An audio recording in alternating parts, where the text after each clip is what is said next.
भाई आज अपने पास वीवो का Y39 है जो कि 5G फ़ोन है। ये देखो भाई,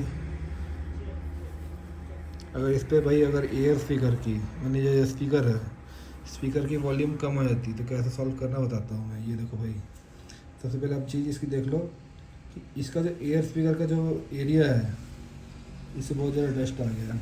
तो हमेशा क्या करना है, एक सूखा ब्रश लेना है, क्रॉस करना फ़ोन, ऐसे करके झाड़ देना है और लो स्पीकर वॉल्यूम इससे पक्का सॉल्व हो जाएगी। क्रैक कर रही है तो भी बहुत चांस होता है कि ठीक हो जाएगी। तो इस तरीके से साफ करने से क्लियर हो जाती है। ठीक है, ये अंदर के जो पर्दे हैं, पर्दे में कचरा जाने की वजह से जाम हो जाते पर्दे, इसकी वजह से प्रॉब्लम होती है।